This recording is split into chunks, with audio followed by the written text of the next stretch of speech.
You've been giving your children water that's contaminated with chemicals. No one can really tell you much about them, but you know it's over the safe limit. And so you're just trying to get your head around what does that mean? They told us, don't be alarmed, this is the new asbestos. Those words exactly.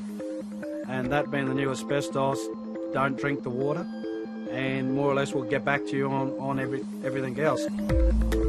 When you look at the train of documents and the history, they knew quite a lot of information about the chemical. They knew it was a risk, they knew it was leaving the base, and they delayed on taking action.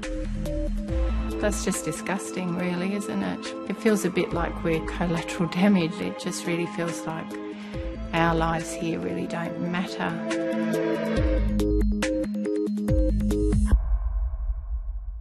Hello and welcome to Four Corners.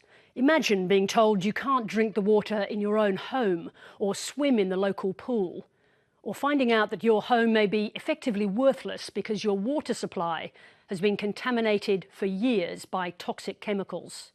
And imagine having to live with the worry about the possible long-term health effects for you or your children when studies show those chemicals may be linked to cancer.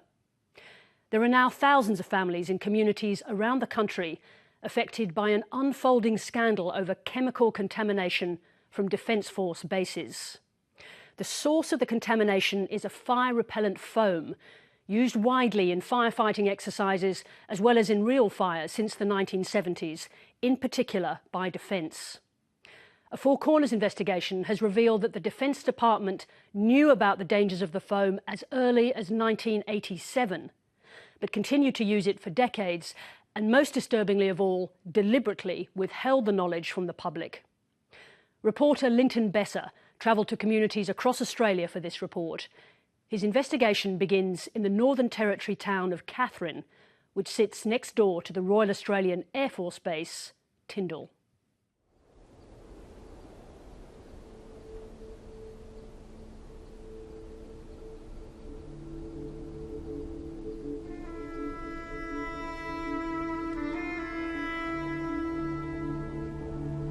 When the Bartlett family first saw this small mango orchard on the outskirts of the Northern Territory town of Katherine, they fell in love. That was our vision, that we'd come in here and raise a family, have a garden, vegetable garden, have chooks and still run cattle, and have a place for children to grow up. The first time we walked through this place, we just immediately felt at home, actually. I just hope for them to be able to grow up with a pretty carefree rural life, you know, riding your bike around, bare feet, building cubby houses. We talk about pollution in cities, and I guess we saw this as, you know, being nice and clean. The property was blessed with fresh water thanks to an ancient underground aquifer. The water's set up, we've got one single bore that runs our irrigation for all the mango trees and plus the house as well. And we use that for everything from drinking to showering to watering.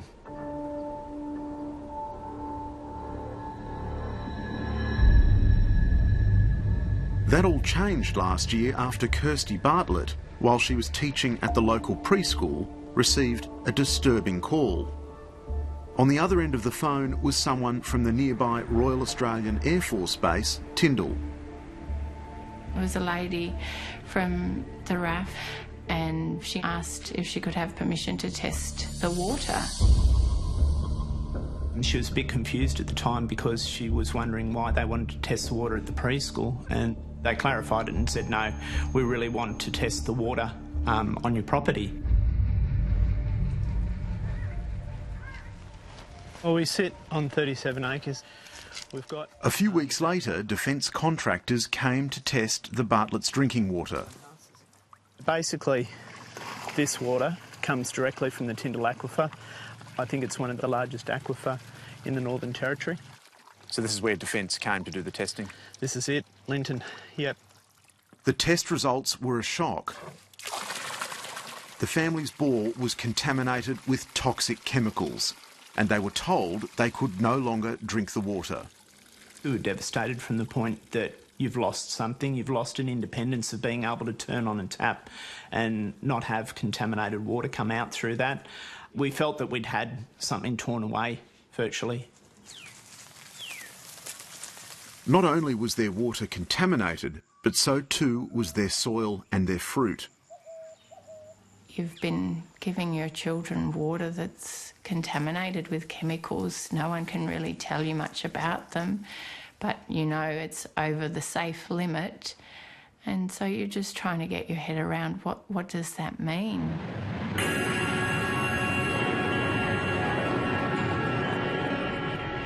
The source of the contamination was the Tyndall RAAF base just 6 kilometres up the road. The base opened in 1989 as the cornerstone of Australia's northern defences. Since then, it's been an economic boon for the people of Katherine. F Base Tyndall is the permanent base for a squadron of FA-18 aircraft. What the locals didn't know was that right from the beginning, the defence base was slowly polluting their water. The problem was a firefighting foam used at Tyndall by aviation fire crews. It was a really effective tool in firefighting, wasn't it? That's right. We were never told that it would cause any problems with anything. We were told it was quite safe to use.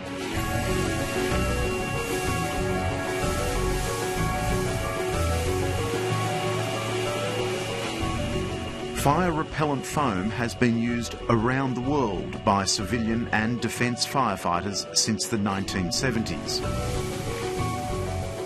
It works by smothering fire and starving it of oxygen. It was installed into aircraft hangars and when activated could smother an aircraft in minutes. You might have a fuel spill, say that was 30, 40 metres square, and you just put a blanket over it and bang, it was extinguished. It was really effective, yeah. Firemen like Des Barrett were never told the foam presented any danger to the environment. We didn't have any perception that there was anything wrong with the stuff. Like, you end up saturated in it. If you were, for example, in a structure fire, you'd go in there and someone might be on another branch and you'd be covered in the whole thing, which, if anything, was good because that'd sort of help you cool down. I can remember one salesman come to Tyndall and he said, "This stuff, you just about drink this." And everyone looked at him and laughed, you know, because it used to leak down onto the chassis rail of the truck and take the paint off. And it came in plastic liners in Gel drums so it wouldn't rust the drums out. So, you know, it was a bit of a joke, that. One of the foam's ingredients was a family of man-made chemicals known as PFAS for short.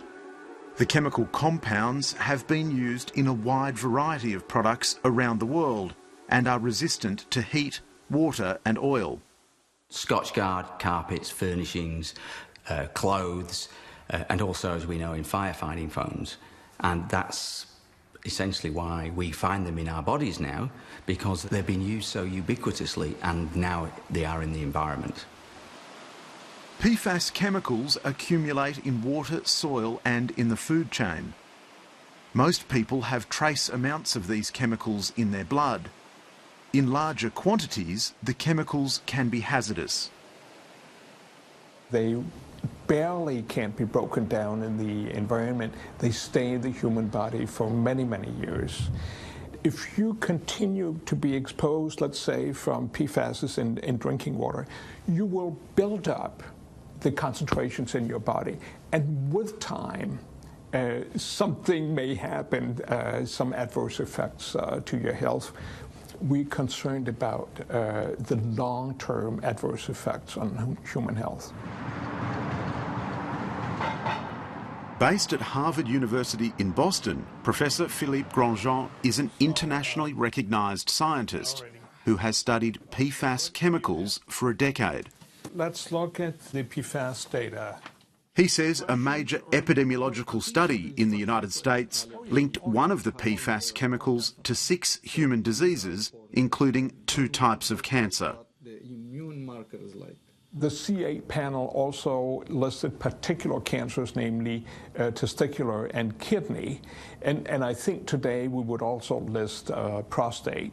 But then they focused on thyroid diseases, thyroid dysfunction, and elevated cholesterol and serum, which paves the way for possible increased cardiovascular disease risk. Asthma prevalence. Okay, that's asthma. Does that go with the hexa? It goes with PFAS, actually. Oh, okay. That's interesting. He says tests on children show the chemicals may be toxic to the immune system. Oh, yes. Wow. In some analysis we've done, it's like at a doubling of exposure, the child loses 50% of the antibody concentration. And this is such a strong response that my immunology colleagues say, is this ionizing radiation, or are these kids exposed to cancer drugs, or what's going on here? And I say, no, it's a chemical pollutant. And so this is some of the strongest responses that we've ever encountered. The science is far from conclusive. These chemicals that we're talking about. Back in Australia, the federal government says the links to human disease remain unproven. I'm going to talk a bit about the health issues, and there are some doctors in the room who can help me with questions. Steve Gruszkowiak is the senior official leading the Department of Defence's response to the growing PFAS scandal. In that subject. In Defence, we don't claim to be experts in health. So obviously we take our advice from the health experts in the Department of Health, be it federal or state and territory. And they advise us that there's no consistent evidence that exposure to these chemicals causes any adverse health effect in people. If there was no evidence, would you and I be sitting here today?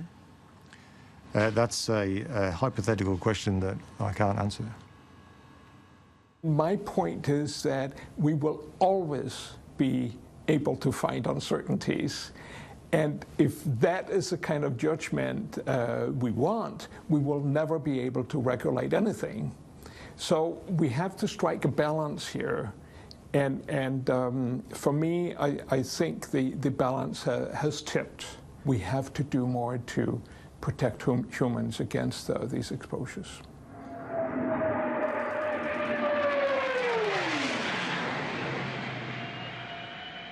Tyndall Air Force Base, just outside of Katherine, had its own specialist firefighters.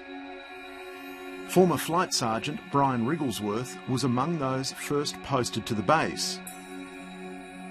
The firefighters faced few real fires, but they trained almost every day in the nearby bush. Originally we didn't have fire pits or anything like that. We just had a hole in the ground, like a dam, with water on it, and you put the fuel on top. Even after a fire pit was built, much of the runoff simply seeped into the ground. It was designed that what was ever spilt on the outside of it would go down into the pit, but it wasn't a real good design. It's pretty hard when you've got to drive around it. It was a very tight circle, and it's called modulating. When you drive around it, it was very hard to drive around it because you couldn't go out wide enough to hit the fire. So you'd overshoot it, and the foam would go off the pit onto the ground, you know, outside of it.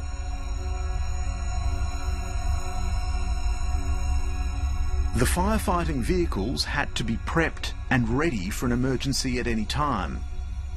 Brian Rigglesworth remembers refilling the trucks with the toxic foam and flushing the old concentrate onto the tarmac. What happened to all that foam? It just went down the ground, mate. And then what? Well, it got washed into the whatever. You know, no one knew there was a problem with it or anything like that. There was no holding facilities like for a fuel farm. When you have a fuel farm, you have bunding areas and stuff like that, but this stuff, no one said there was anything wrong to it. Much of the runoff made its way into the soil and waterways around Katherine. The township of Katherine's up that way. The Tyndall Creek runs out into the Katherine River, and that's where anything that runs off the base would either get down sinkholes or come out through there. Brian Wrigglesworth says large volumes of the foam were used at Tyndall Base every week. Describe again for me the volumes of the foam that were being used up at the base. Well, you know, a couple of 100 litres of foam when you do your tests and everything like that. Eventually it would work its way down. What have you felt, Brian, as this issue has unfolded in the town of Katherine over the past year? Well, I feel very sorry for people. Just cut it, eh? Yeah, I feel sorry for people. Everyone's been drinking the water, not only my family, my kids, my grandkids, and people out on properties, you know, have been drinking the water.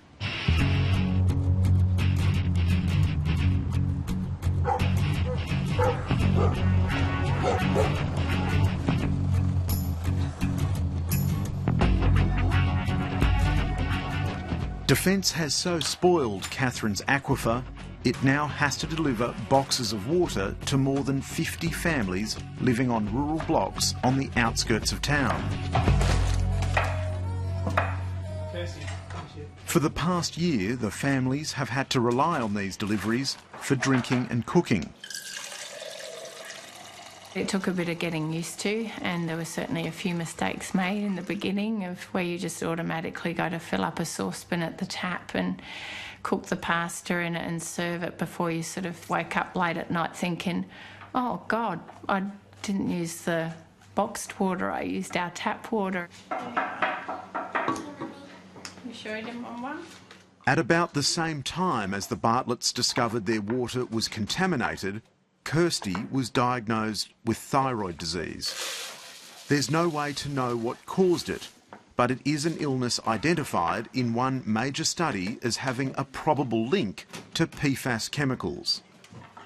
I've read the research. I know that it is one of the possible health effects, but I don't know if it's because I've lived here and drunk the water that I now have this, or maybe I would have got it anyway. It's a big question, and, you know, I guess I'll never know, and that's kind of upsetting too, just never really knowing. Down the road, on another rural block near the Tyndall Base, local swimming teacher Karen Window has felt the impact of the contamination. Okay, nice straight length. She ran a business giving lessons to 80 children from Katherine. She closed it down after it was confirmed her backyard pool was filled with water that's unsafe to drink. They reassured me that the pool's fine to have children swimming in it, but I've got babies going under, you know, at 6 months of age, and if they ingest the water, then can I hold that on my conscience? No, so... The Window family's bore water has a PFAS reading 14 times the safe level set by Australia's Food Safety Authority. Others in Katherine are even worse off. Michael Bolton and his family drank from a tank filled with bore water for more than a decade. Testing by Defence showed the water is 80 times the safe limit. Michael was rocked by the result. Dismay, absolute dismay, mainly for my family, and when we got those results, the realisation that my son, who's 11 years old, has been drinking that water for every one of his 11 years on this property. So what the ramifications for that, for him, are absolutely unknown, and it's a worry, you know. You don't want your kids to be sick in the future. At first, the contamination of the Katherine aquifer was felt only among the rural blocks on the outskirts of town. Good afternoon, Jacqueline Breen with ABC News. The Northern Territory town of Katherine has become one of the first in Australia to have water restrictions imposed to stop drinking water exceeding safe levels of PFAS chemicals. Then, 2 months ago, the whole town was put on water restrictions for the first time on record. They include a ban on watering hard surfaces, and watering lawns will be limited to 3 days a week. The aim is to preserve the clean river water for drinking, so it does not have to be topped up with the contaminated bore water. That had a huge impact on the whole community. It was as if we didn't know anything about what was going on. And then all of a sudden, there was this really big emergency around PFAS in the water. And to have water restrictions in Katherine, that's insane. It absolutely pours and buckets down here in the wet season. It's just not part of our lifestyle, so it came as a real shock. The pollution of Katherine's waterways should not have come as a shock to the Department of Defence. Even before PFAS chemicals were considered dangerous to health, Defence was warned of the risks associated with firefighting foam. One consultant's report obtained by Four Corners cautioned that runoff from the foam should be handled as a toxic waste. It said that the foam must be prevented from entering stormwater systems and groundwater because of the risk of possible contamination. Incredibly, the report was dated 1987, 2 years before the base even opened. That report warned the RAAF that this foam must not be allowed to get into the stormwater or the groundwater. I don't know what to say. I just beg its belief. You know, what was the basis of this relationship between that Defence Force and this town? You know, it should have been a mutually respectful one. It looks like we started off under an illusion, a delusion that we were valued for our little community. 1987. That's before they began using them, I believe. That's just disgusting, really, isn't it? It feels a bit like we're collateral damage. I know that sounds a bit extreme, but it just really feels like our lives here really don't matter. Brian Wrigglesworth says the warnings never made it down to the workers using the foam. You know, what can you say? Like, no one knew about it. Well, if they did, no one said anything. That is an abject failure, isn't it? So, firstly, I don't know about that report, but I will go away and check that. Our practices in terms of how we use these products in the 1980s and 90s were not good.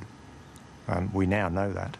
We've changed those practices from the mid-2000s, and we have... But they knew that then, Steve, with respect. They knew that then, because they were told before the base opened that this stuff mustn't be allowed to get into the water. Now, that is a failure, isn't it? That would not reflect, certainly, good practice today. The practices but it didn't reflect of the good practice then? Without knowing the detail of what was done, it's difficult for me to say, but there's no doubt about it that the way we use these products in the firefighting at airfields in defence back in the 80s and 90s was not as good as it should have been. This carelessness took on a new significance in the year 2000. In May that year, the foam's manufacturer, 3M, announced it was ceasing production. In a statement issued the same day, the US Environmental Protection Agency said this was because the foam's PFAS chemicals could potentially pose a risk to human health. The Americans immediately notified the Australian government to this important development. But Defence continued using the foam. Why was Defence so slow to respond to these international warnings?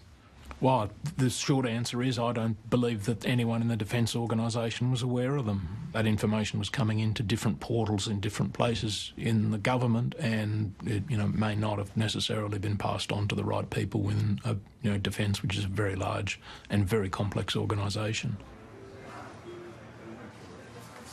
Colin Trinder joined the Defence Department as an environmental manager in 2001, a year after the foam's manufacturer made its announcement.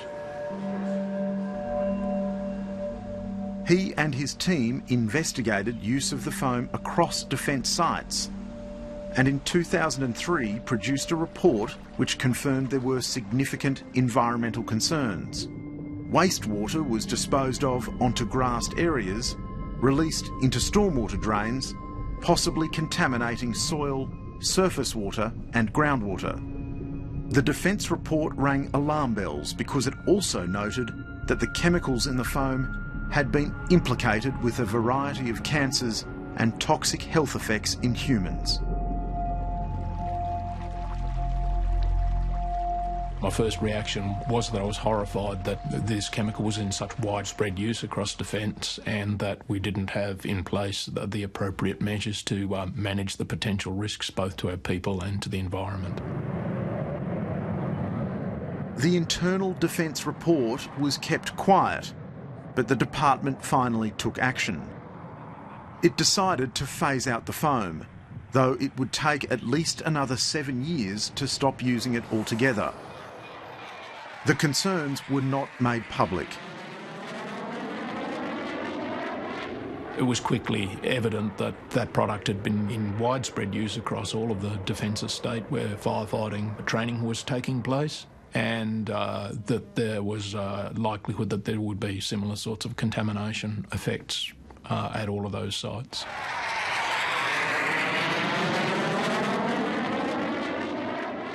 Defence is now tackling PFAS contamination at no fewer than 18 defence bases around the country. One of those sites is the Oakey Army Aviation Centre. This army base just outside the Queensland town of Oakey is ground zero for Australia's unfolding PFAS disaster. 3 years ago, the town was the first to be told by Defence that its water had been contaminated. It was relied on for drinking for decades, but more recently this groundwater has only been used for gardens and livestock. My family has been in the Oakey district for eons. Love the town. I wanted to bring up my children in a nice, quiet little town that had everything. Tell me about buying this place. What was the kind of vision you had?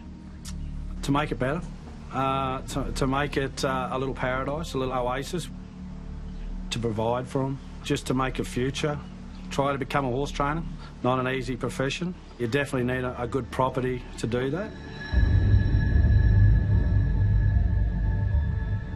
Brad Hudson's home and stables are less than a kilometre from the army base. He thought there was no harm in living so close to the defence facility until the Army called a special meeting in 2014.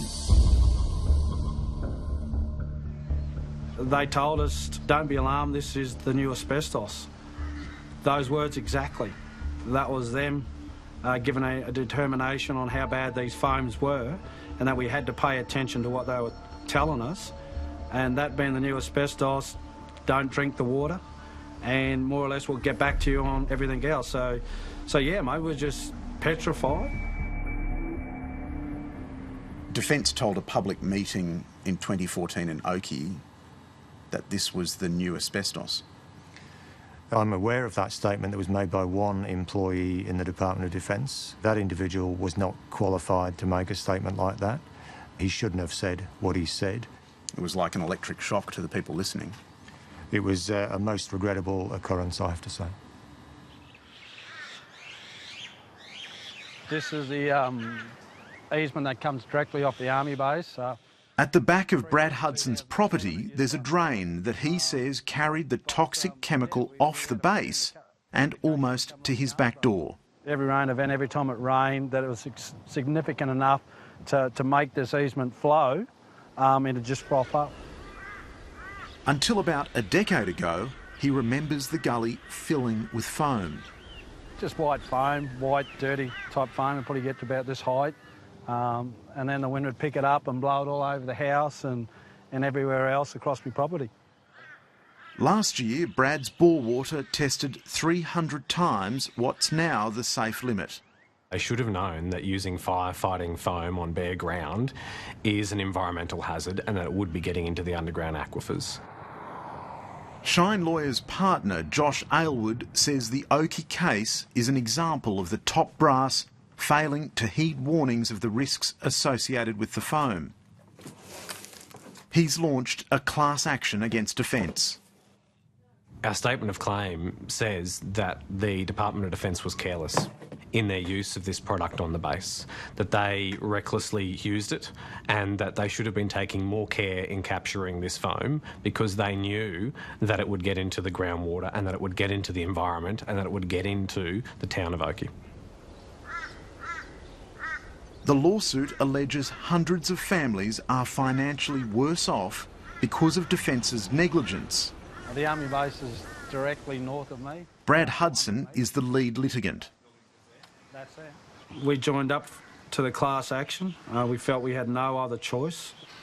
You know, we had a gun to our head, in my view. Look, we tried to negotiate numerous times. We really did. Brad Hudson is also concerned about his family's health. They've had tests which show they have high levels of PFAS chemicals in their blood.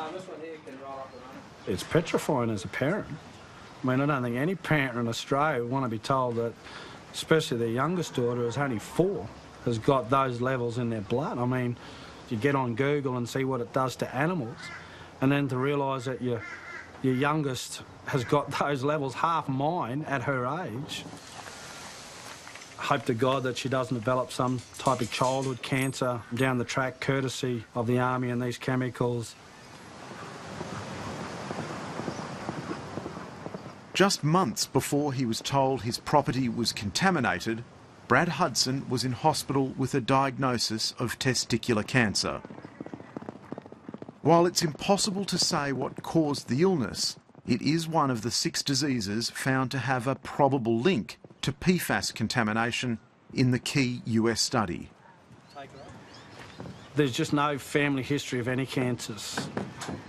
No bowel cancers, no nothing in my whole family, and to be the first one in my family, especially at such a young age, to be diagnosed with cancer, it just didn't fit any bill. So I've spent many a night just lying in bed just thinking of possible outcomes and knowing what cancer was like for myself, to know how I'd cope if one of my children gets some type of cancer from these chemicals is absolutely petrifying. In eastern New South Wales, this base at Williamtown is the home to the RAAF's elite fighter jets. Surrounding the base, a large residential area has become known as the Red Zone, courtesy of yet another PFAS contamination debacle. They determined that there was this big line that was going to be drawn right around the area. It included our property by about 100 metres.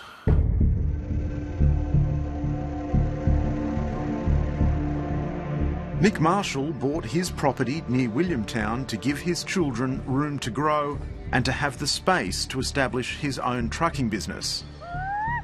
But a year after he bought it, his house was suddenly placed inside the Red Zone.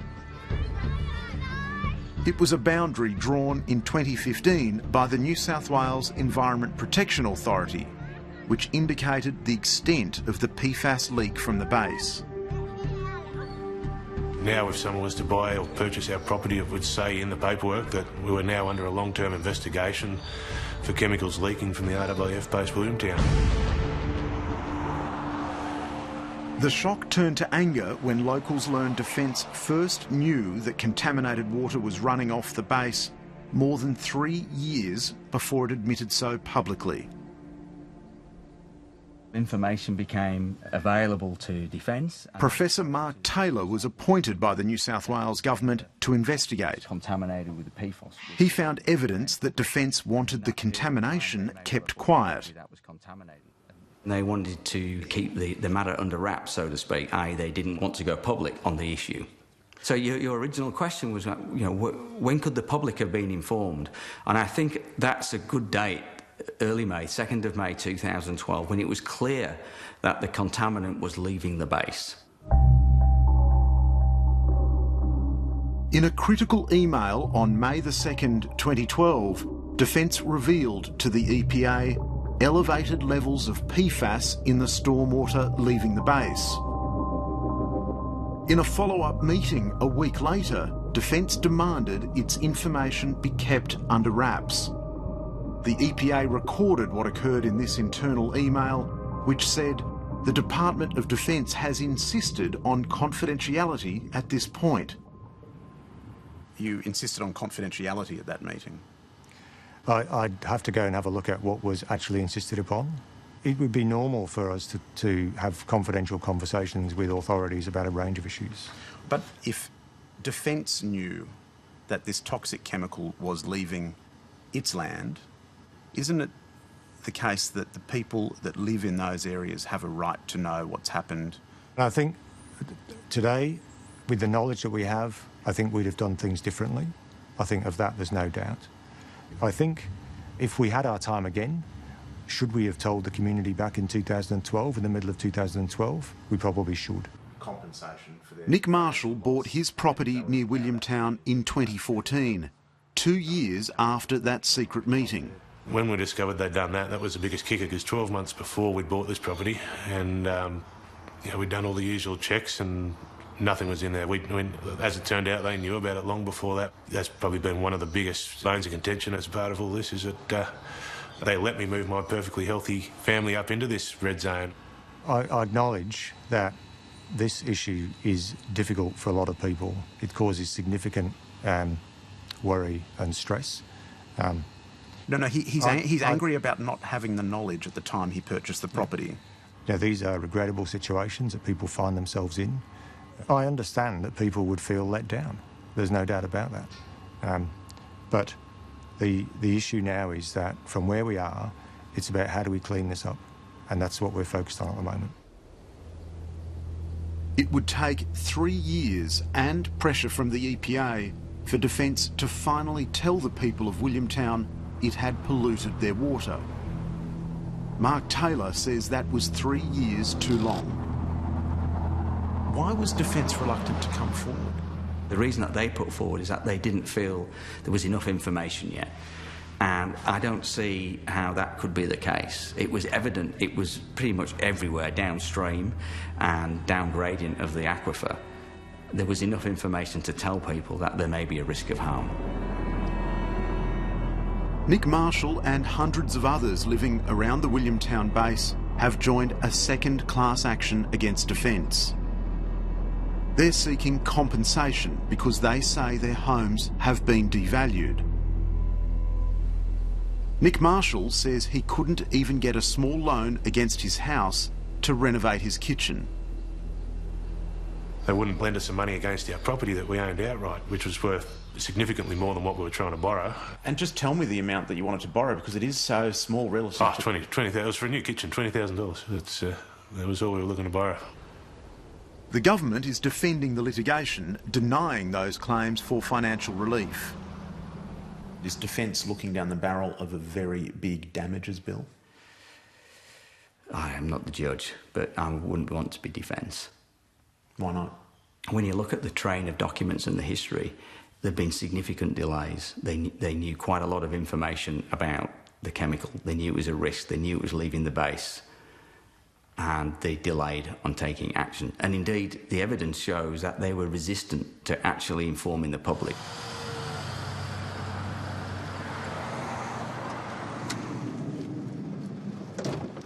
Welcome to Rough Base Williamtown. Defence is now embarking on a massive clean-up. It's invited Four Corners onto the Williamtown base to film its efforts to remediate the PFAS chemical contamination. Here we are at the Lake Cochrane Water Treatment Plant. We've been treating water from Lake Cochrane since the beginning of this year. We're treating water at the rate of about 700,000 litres per day. This is one of 2 Williamtown filtration plants designed to remove PFAS chemicals from stormwater systems that lead into the suburbs around the base. Initially, a couple of stages of filtration and then into these large ion exchange columns, which is where the PFAS is actually removed. Is it working? It's beginning to work. We've decontaminated 900 million litres of water, which is significant.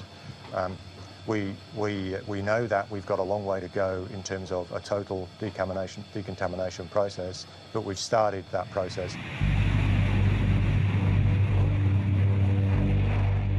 It's going to be a long road.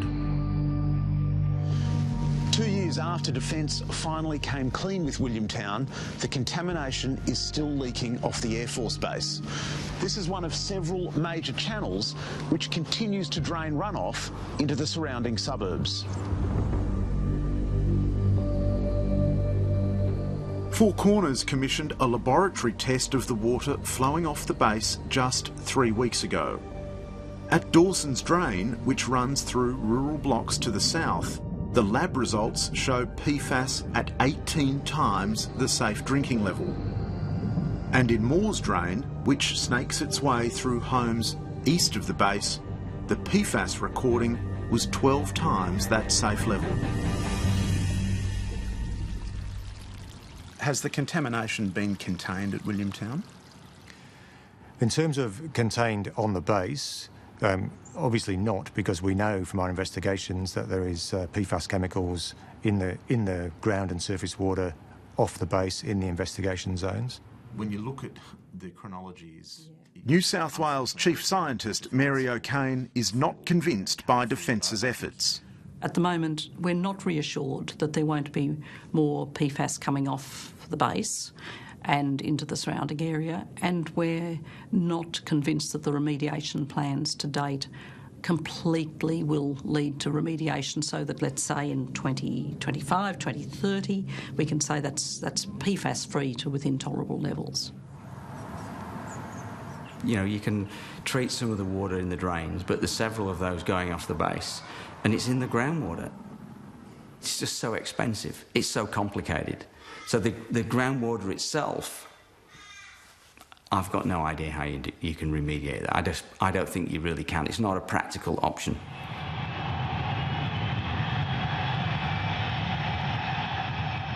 Since 2012, at Williamtown and around the country, Defence has already spent $100 million from the public purse to clean up its mess. That's just the beginning. It's not really possible to estimate how much will need to be spent to clean up these chemicals, but it's going to be significant. Of that, there is no doubt. In the hundreds of millions of dollars? I would say so. It's a significant series of investigations. When taken together, probably one of the largest, if not the largest, environmental investigation that's ever happened in Australia.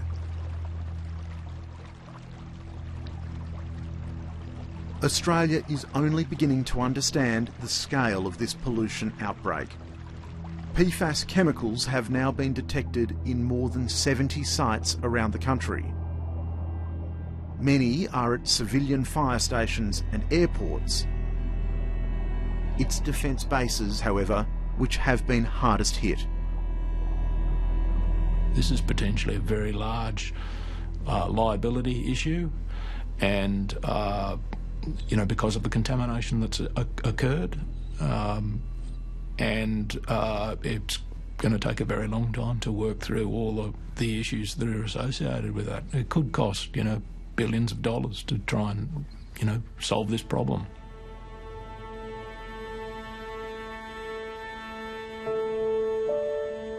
In Katherine, the mangoes are beginning to mature for the season ahead.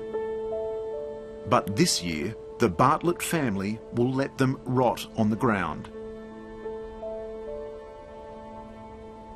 We decided that we'd no longer give the fruit away, we'd no longer eat the fruit ourselves, and we'd just let the fruit drop.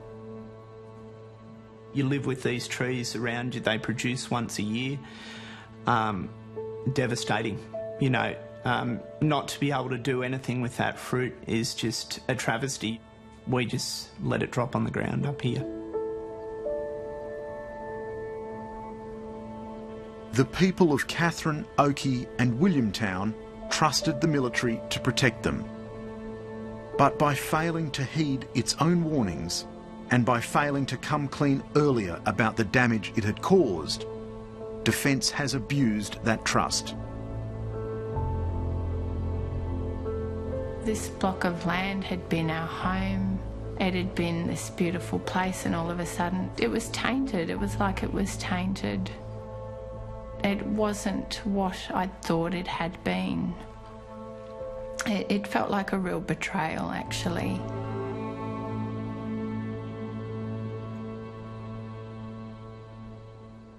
The federal government is considering compensation for the people affected, including the possibility of buying contaminated properties, but has not yet reached a decision and in the meantime continues to fight the class actions.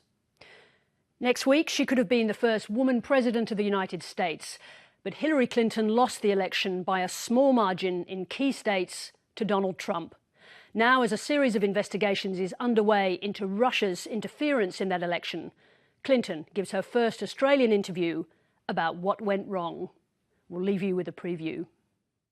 Hi, Sarah. How are you? Very good. Thank you Good very to much see you again. for talking to us. Thank you very much Thank indeed. you. Your staff told me that you're on Jimmy Fallon tonight. Is I that am. true? I am. So I go from you to Jimmy Fallon. Pretty good company. I'm looking forward to it.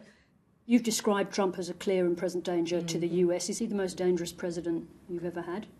I think he is, because he is impulsive. He lacks self-control.